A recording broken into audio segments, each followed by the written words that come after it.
Okay, muli magandang araw po sa ating lahat. Isa na namang edisyon ng Iparas kay Parasa. Ako po si Eli Saludar, kasama natin si Secretary Jing Paras. Secretary, magandang araw sir. Yes, paring Eli. Magandang hapon.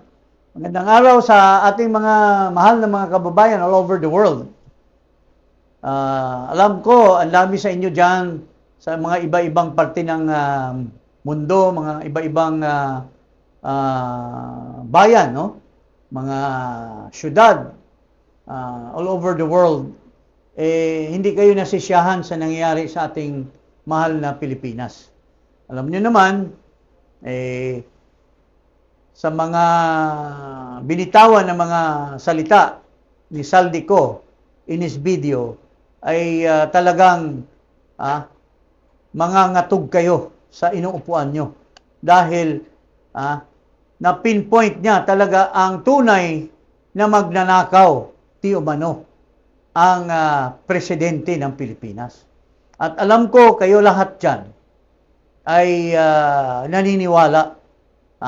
Kasi ito si Saldico, wala namang ibang sasabihin kundi personal knowledge. He was part of the conspiracy. Siya yung tirador, naglalatag, at siya yung taga-kolekta at i-deliver dito sa mga principal. So, there's no doubt of his participation in the conspiracy. So, ngayon, ang daming mga kababayan natin, left and right, left meaning to say yung mga kaliwa, including ito si Cardinal David na stalwart ng akbayan at inaano niya yung CBCP na magkaroon ng rally, mga eskwelahan, mga universidad, even mga barangay na nakatira, mga barangay people na nakatira sa Manila, kinukuyog nila para sumali dito sa rally para manawagan ng korupsyon. So, mayroon namang ibang grupo, itong mga kaliwa, na gusto nilang bumaba si Marcos, bumaba din naman si Sara. At hinihikayat nila na magtayo ng civil-military junta. We will tackle that later. Pero, ang bottom line nito ay napakalaki ng grupo na umaayaw na kay Marcos. What sustains Marcos is the military, loyalty to him. Alam na natin bakit loyal. Mayroong isa dyan, yung pinakamataas daw na military, I've gotten this information from a former chief of staff of the armed forces. Limang asawa, pare. Kaya, he has to sustain himself. So, parang ibon yan, na pagdating ng nanay, lumilipad, nakabuka na yung bibig sa pagkain. Kasi, he has to sustain. If he has 5 women, then, he has also have to maintain a very expensive condo, di umano, dyan sa BGC Shangri-La, at may marami pa mga investments daw ito, syempre, hindi talaga aalis yan. Kasi bawat kilos, siguro sasabihin niya, boss, medyo natitinag ako sa mga sinasabi. Huwag kang umalis, pareho. Ito, bukang bibig. Pupunta na bibig, lalagyan natin. Ganon. Yun ang naririnig ko. Kaya, talagang mananatili siya. Maski ang kanyang mga tropa, maski ang mga junior officers ay nag-ulbroto na, talagang pinipigilan niya. Because, siyempre, anong makukuha mo? Kung immoral ka, dami mong babae, baka nagpa-convert na ito sa Muslim. Talagang isusustain mo yung bisyo mo. And because of that, mananatili ka doon sa amo mo na hindi naman yan ang talagang amo, kasi ang amo natin yung tinatawag na chain of command is not the person, but it's the position. Di ba? Pero kung yung amo ay parating nagbibigay ng alam mo na, ganyan-ganyan sa shoulder mo, talagang magtitigasan ka rin. Ha? Oh. So, yun po ang nananatili na lamang na suporta. Pero kung isa-survey mo ang taong bayan, kung tatanungin mo ngayon, ikaw ba ay sang-ayon ka na bumaba na si Marcos? Lahat halos sang-ayon na, mga kababayan.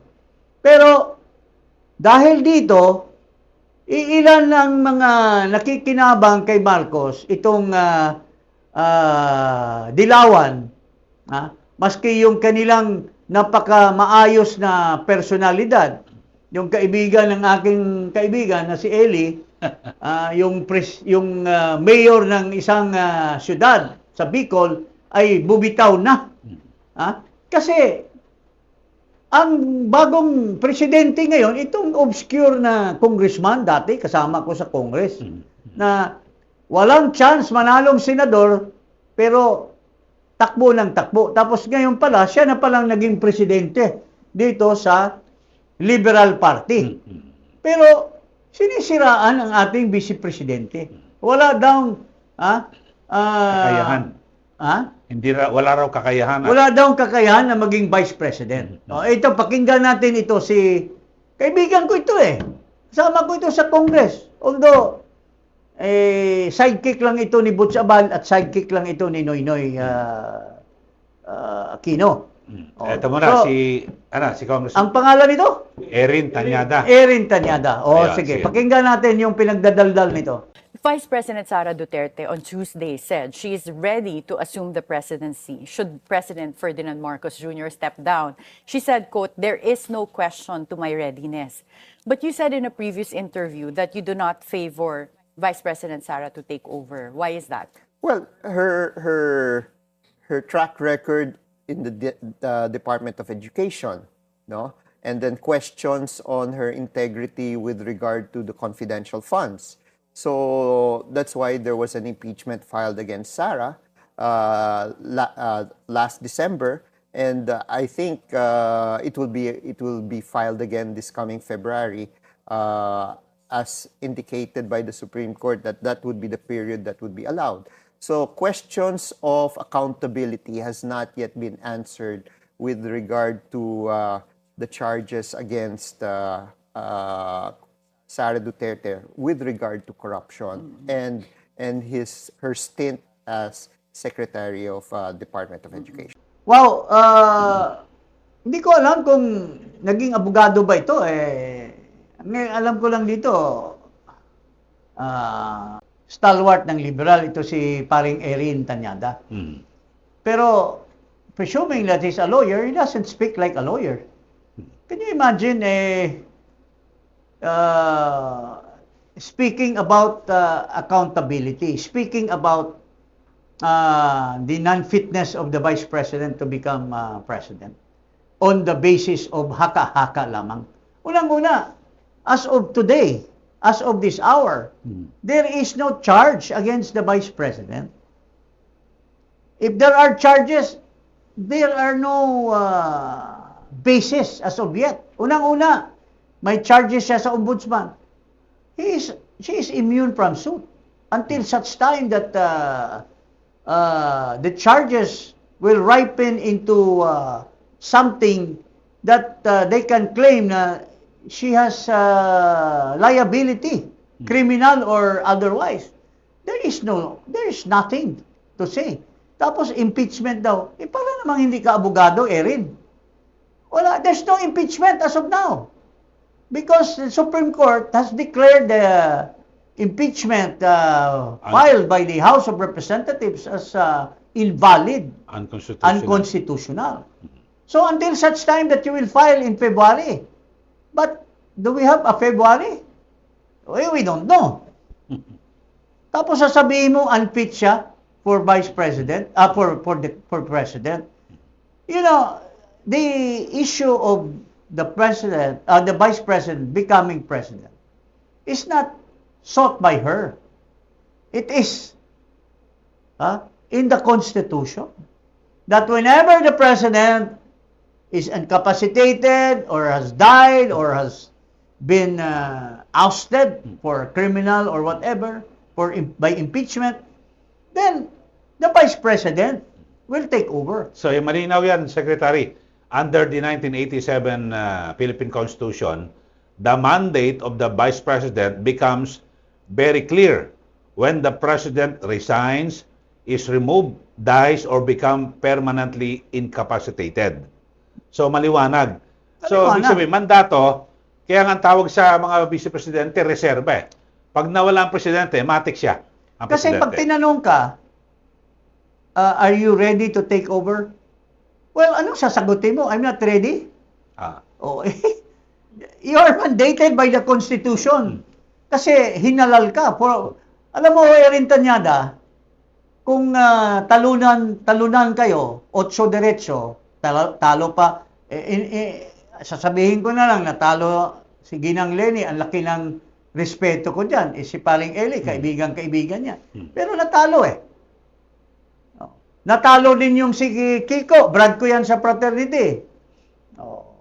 Although, I don't speak well about this guy, but, well, he's my brad. And I respect that. Pero tinalo ni Inday Sara. 32 million versus 18 million lang yata ang boto nito si Kiko. Or, mabuti pa si Lenny, mas mataas. Naka 20 plus yata. No. Pero, if you are voted by 32 people, 32 million Filipinos, paano maging unfit yan? Saka yung mandate ang Ikaw na, importante. wala ka pang 10 million eh. O baka 6 million lang nakuha mo doon sa 8 diretso. O tapos manglalait ka sa Vice President, nakakahiya ka naman. Dapat bilang isang presidente ng isang political, dapat tumahimik ka na lang. Pero maganda, Secretary, linawin natin yung mga binigay na pahayag mismo ni Vice President Sara Duterte kasi ang iba ay inililihis eh. Mamaya, ipapasok natin yung kay Claire Castro. Pero si VP Sara Duterte muna, pakinggan at panoorin ho natin. Yes. Okay.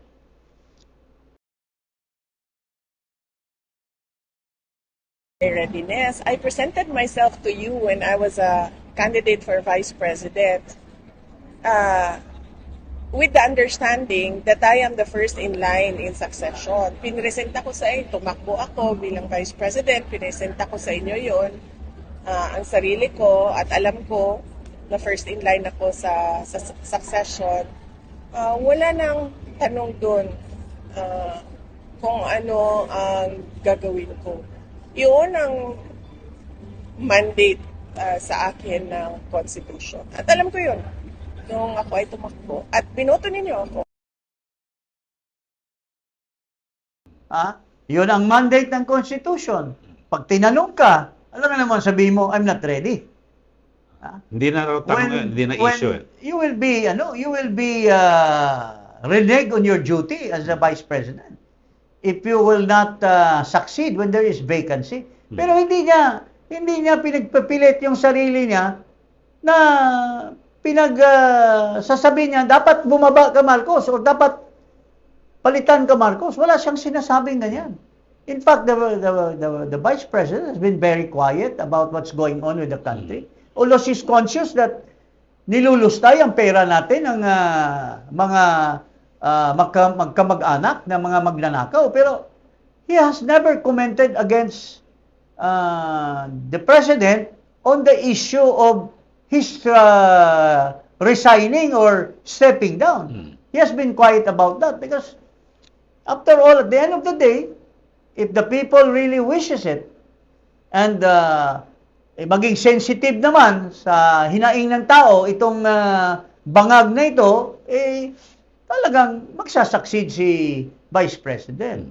Pero kung nilalait nyo na wala kayong basihan dahil sabihin nyo, accountability, talaga namang she pays the accountability, but just so happened that the justice system did not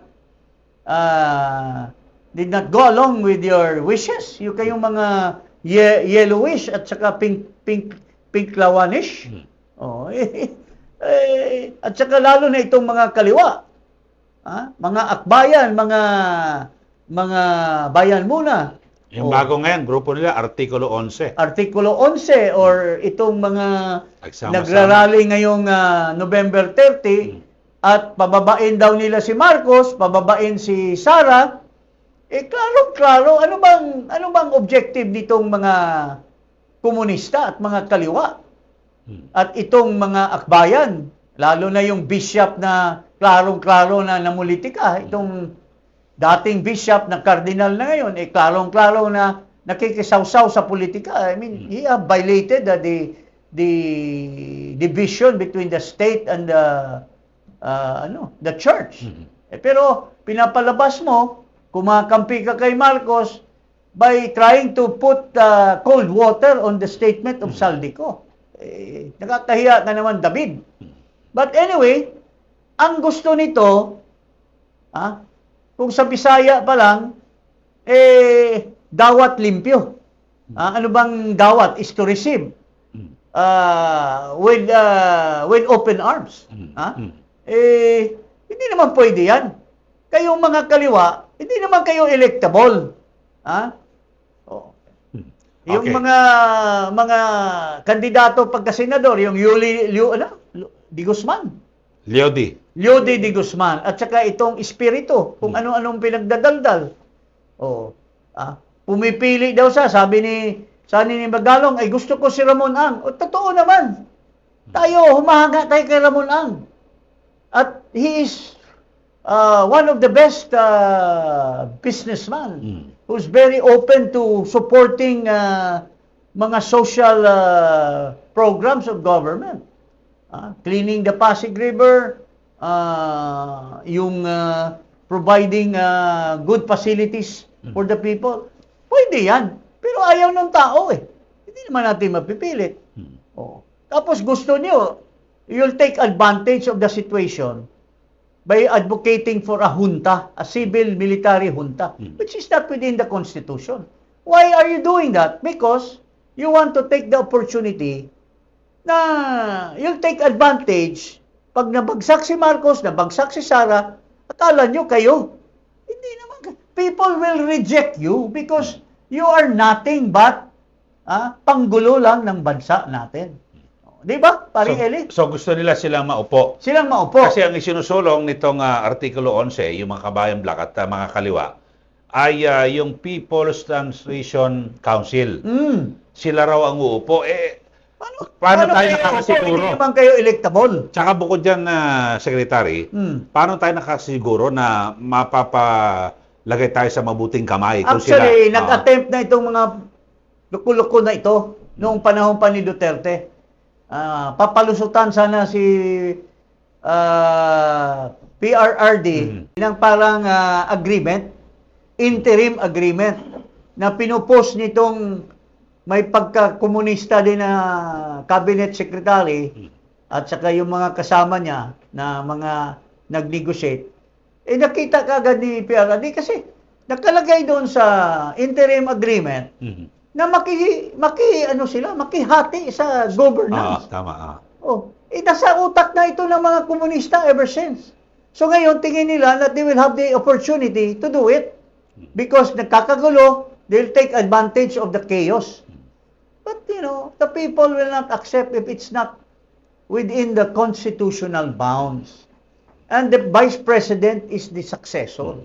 So, paano ninyo gagawin yan?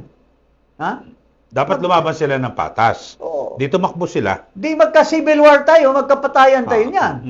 Kasi people will not accept the kind of people you are. Sa dami ng mga grupo niyong pinatay, ang dami niyong pinatay ng mga military at mga kung ano-ano. Tapos kayo magti-take over?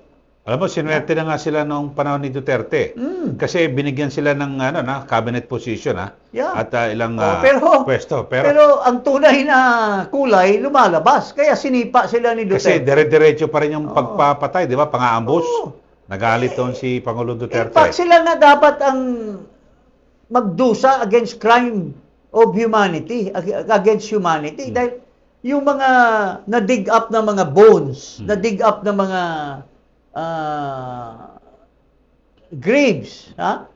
Puro mga, according to mga insider, in fact, ka Eric Celis can attest to that, na ang daming pinatay ng mga NPA nung panahon na yun.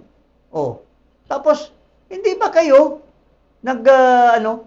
you are just front of these people, eh. Tapos gusto nyo na civil military junta para magkaroon kayo ng opportunity. Oh.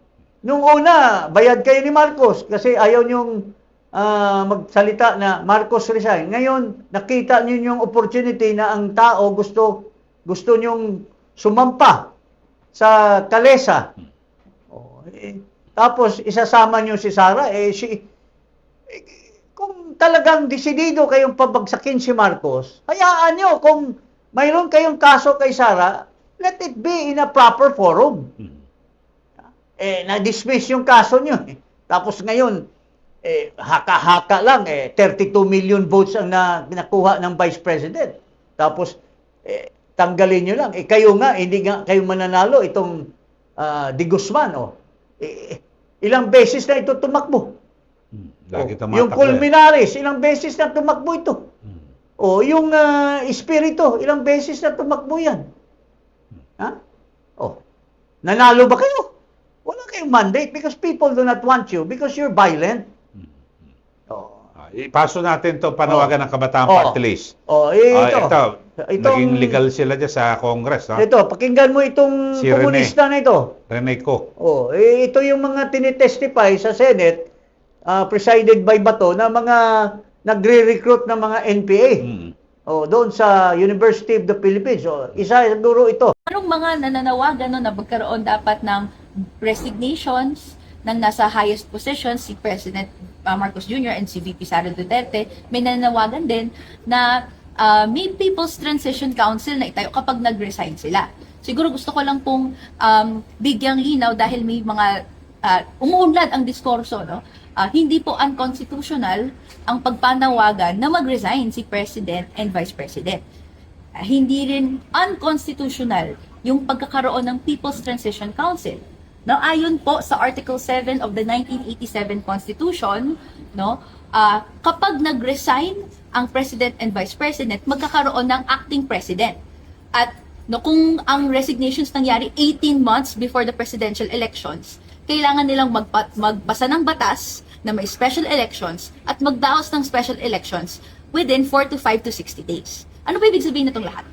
Ibig sabihin po, prepared ang Constitution sa gantong klaseng panahon. No? Kinontemplate niya na posibleng magka-resignations, nagbigay ng minimum steps na dapat i-achieve kung mangyayari yon. Ungas na tsekwa na ito. Saan ba member ito? Kabataang Ito yata pumalit kay Raul Manuel yung Raul Manuel, sinabi doon sa Senate, maraming nag-testify na recruiter ng mga NPA. So, it presumes that she's also yung recruiter na ng mga NPA, and yet she has the face and the guts to tell that mag-resign daw ang presidente at mag-resign ang vice-presidente. Paano mo masasabi mag-resign ang vice-presidente? Si Marcos, mayroong akusasyon na mastermind sa bilyon-bilyon, even trilyon na pagnanakaw. Kayo, mayroon ba kayong basihan? Mayroon ba kayong saldiko o mayroon ba kayong mayroong may personal knowledge na nagnakaw si Inday Sara? Kayo, you just want to take advantage. Tapos, hindi daw constitutional daw yung magkaroon ng pagka nag-resign ang Vice President at President. There will daw be a constitutional arrangement. Magkakaroon ng acting tapos... Acting. Magkaroon ng acting. Pero that's still constitutional provided the Vice President will resign. Pero hindi mag-resign. Pero hindi magre-resign. 32 million Filipinos. Nangangarap ito ng ano bang pangarap nitong babae na Nanganginip ng gising. Nanganginip ng gising. So, it will never happen, Madam Chinese, Hindi raw siya kamag-anak ni Saldi, ah. hindi siya kamag-anak ni Saldi. Baka worse pa kay Saldi ko ito. Ha? Bata pa. Mayroong kasabihan noon, mayroong isang konsihal konsihal sa Manila, sinasabi, so young and so corrupt. Baka ito naman, has the makings of such. Ha? Bata pa, magulang na. Oo. Oo. So, paring Eli, anong parting words mo dito? Okay. Mayroon pa tayo palang ano. So dito siguro maganda ito yung sa troll farm, no, at sa bagay na issue na yan, no, at na kung saan ay nagsalita na diyan si Senator Robin Padilla. Okay. Dito sa ano, no. So, ito pakita natin ito. Yung Hindi naman magsasalita si Senator Robin Padilla kung wala siyang basihan. Ni-raise lang niya itong issue because this is found in so many corners in the social media na itong isang allegedly lukaret na spokesman sa Malacanang, pinaggalitan niya yung mga vloggers who are supposed to be doing trolls to make the administration palatable to the people. Pakinggan muna natin ito. Ang sabi po nila, ito daw po ay voice recording ni Yusek Claire Castro. Na daw siya po ay may kausap ng mga vlogger.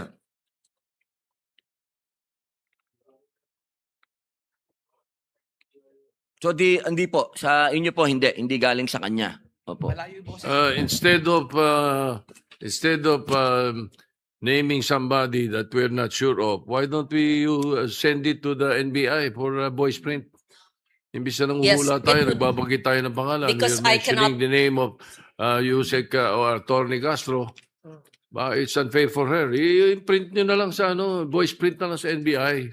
Para I agree with hindi that. tayo masabi sa mga ganyang mga balitaan. Because I will give you an advice from Denzel Washington.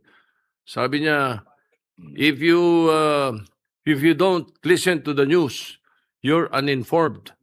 If you listen to the news, you're misinformed. Ay, ganun lang. But Mr. President, I would just like to correct that. When I was in the news, it was the correct information. I worked very hard to validate all the news that I did, at least during my time.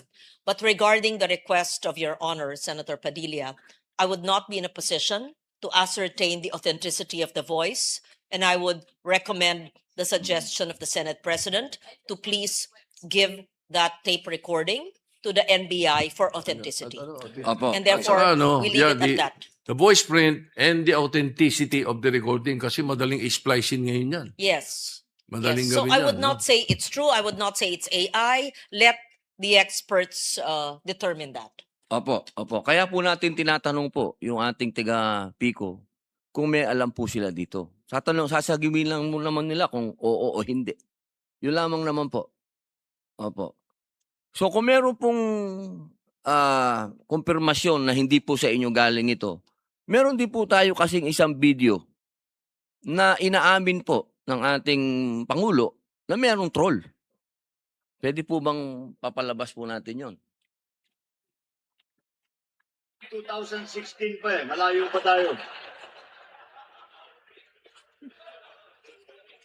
Nag-start talaga ito dahil noong 2016 nagpo-protesta tayo, wala tayong makuha na oras sa ABS, wala tayong makuha sa Channel 7, wala tayong makuha sa Inquirer, wala tayong makuha sa Philstar, binabanat-banatan tayo ng Rappler. Sabi ko, the only option that we have is social media. Kaya June kami nag-concentrate. Kaya nag-hire ako ng libo-libo na troll army. Ipapakilala ko sa inyo ang ating... So yun lamang po. Uli, tatanungin ko po kayo. Ito po pwede natin pa-imbestigahan ulit ito kung gusto po ninyo. Kung ito ay galing talaga sa tunay o ito po gawa-gawa lang ng AI o ano. Tanong lang po uli. I would like to inform you that that was a joke. He meant a joke because tinitira siya ng mga troll noon. So ang ginawa niya, kunwari, mayroon siya sariling troll. But I assure you that because I know it for a fact. But anyway, you go ahead with your question. Itong si Iskol Bukol na senador, it's very uncalled for. You're very unethical. Unang-una, you are not made to answer. Mayroong sponsor, si Loren Legarda. Pero talagang pinilit mo para magsipsip kay Marcos.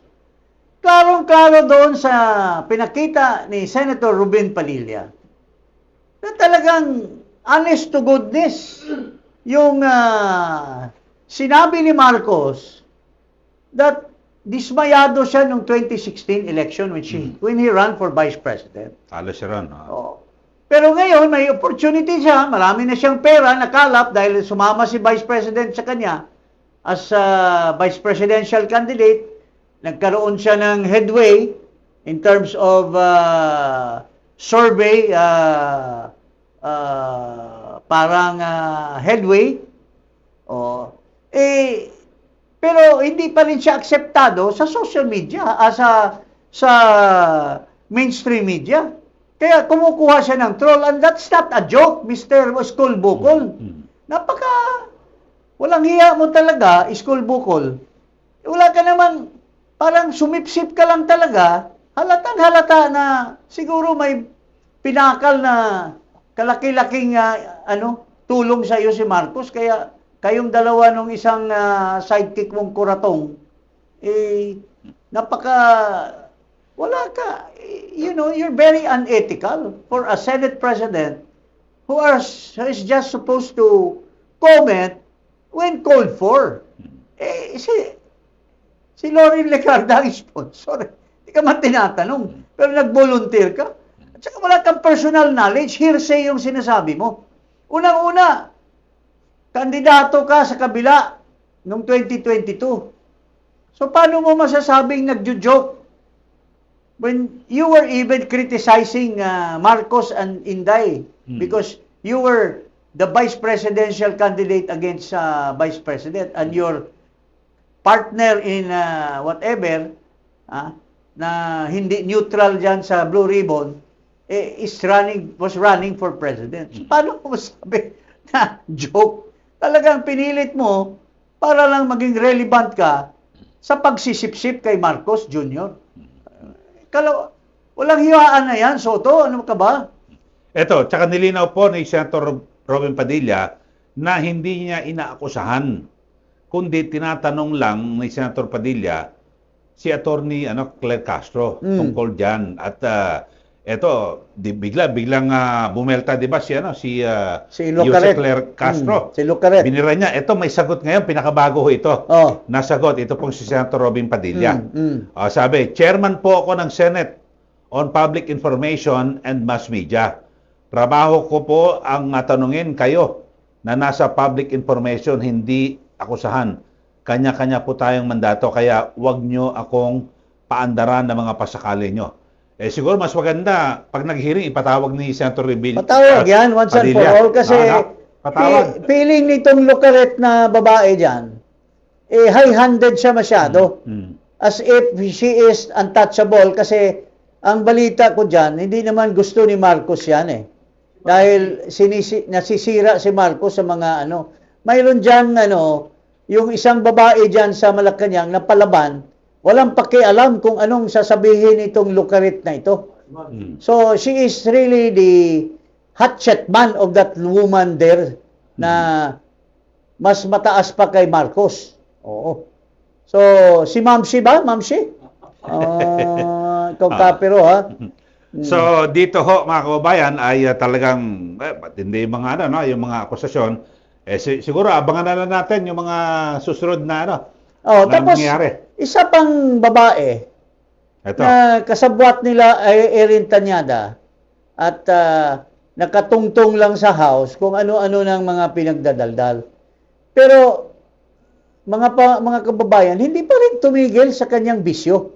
Tingnan mo, pati pare, nilalandi. Ito, pakita nga natin itong animal na ito. Tingnan mo, oh. Ha? Chami-chami sila sa pare, eh. May kahawig din kay Junel yata, or kanino ba kahawig ito, pare? Kay, Kay Dayan? Ito si... Hindi ba yan parang si Father Robert Reyes Pende? Oo. Yung running priest? Tumanda na lang yan sa, hindi na tumatakbo yan, eh. Hindi na makatakbo. Hindi na magkatakbo. Baka pinagod ni Laila de Lima. Ha? Oo. Pinatulan mo pa rin ba yan, Laila? Kakahiya ka naman? Ha? Okay, so yan lang ho muna mga kababayan. At syempre, huwag pong kalimutan na mag-subscribe dito po sa Iparas kay Paras at i-click ang notification bell. Maraming salamat po. Magandang araw po sa inyo lahat. Magandang araw, mga kababayan.